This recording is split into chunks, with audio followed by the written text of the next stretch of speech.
এই বিএনপি আর জামাত বা এনসিপি এরা তো মানুষের জাত না। এরা তো মানুষের উপর অত্যাচার নির্যাতন করা ছাড়া আর কিছু জানে না। বারবার এভাবে অত্যাচার করবে আর মানুষ এভাবে সহ্য করবে তা তো না। সাধারণ মানুষ হয়তো এখন তাদের ওই অস্ত্র শস্ত্র নিয়ে আসে, কিছু বলে না, কিন্তু একটা দিন আসবে ওই এলাকার সাধারণ মানুষই এদেরকে, ওদেরও বাড়িঘর উড়িয়ে দেবে, ওদের উপরেও চরমভাবে চড়া হবে। তখন কোথায় তারা আশ্রয় নেবে সেটা আমরা দেখব। আওয়ামী লীগ বাংলাদেশের উন্নতি করেছে। এই প্রত্যেকটা এলাকায় রাস্তাঘাট, পুল, ব্রিজ, স্কুল, কলেজ, মসজিদ, মাদ্রাসা সব আমরা করে দিয়েছি।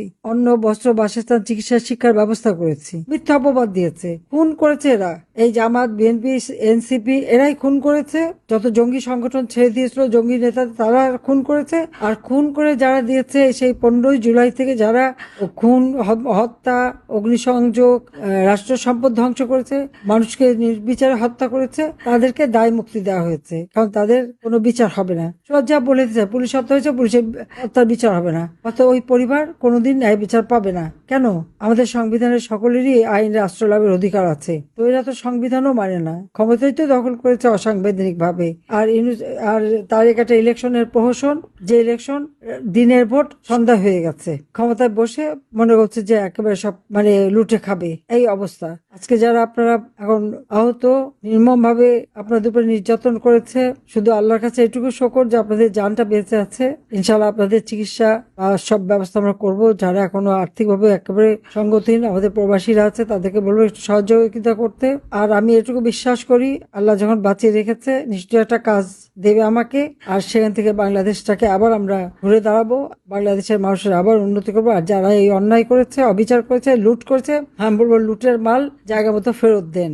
দখল যা করেছেন ছেড়ে দেন, নইলে নিজেদেরটাও থাকবে না, মানুষ খেপে যাবে, তখন কোনো কিছু বাঁচবে না। এটা হলো বাস্তব কথা। আমাদের সকল রাজবন্দীদের মুক্তি দিতে হবে। আওয়ামী লীগের উপর নিষিদ্ধ ওটা প্রত্যাহার করতে হবে, কারণ অবৈধ ক্ষমতা দখলকারীর এই অধিকার নাই যে একটা নির্বাচিত সরকার বা নির্বাচিত দল তাদেরকে তারা নিষিদ্ধ করে। কারণ নিষিদ্ধ কাজ তো ওরা করেছে, তারা অবৈধভাবে ক্ষমতা দখল করেছে। কাজে আওয়ামী লীগ আছে, আওয়ামী লীগ থাকবে, বা আমরা আপনাদের পাশে আছি, জনগণের পাশে আছি, জনগণের কল্যাণেই আমরা কাজ করব। কারণ একমাত্র আওয়ামী লীগই তো জাতির পিতা বঙ্গবন্ধু শেখ মুজিবুর রহমান নেতৃত্বে এই বাংলাদেশ স্বাধীন হয়েছে। জাতির পিতা বঙ্গবন্ধু শেখ মুজিবুর রহমানই তো এই দেশ স্বাধীন করে দিয়ে গেছেন এবং অর্থনৈতিক মুক্তির জন্য কাজ করে গেছেন। কিন্তু 15 আগস্ট আমার বাবা, মা, ভাই সবাইকে নির্মমভাবে হত্যা করেছে। আজকে যদি বঙ্গবন্ধু শেখ মুজিব বেঁচে থাকতেন, বাংলাদেশের মানুষের কোনো দুঃখ কষ্ট থাকতো না, অনেক উন্নত জীবন পেত, সুন্দর জীবন পেত।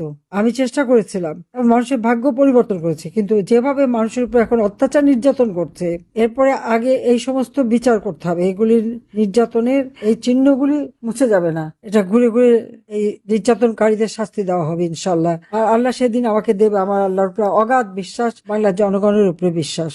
আমি দোয়া করি আপনারা সুস্থ হন।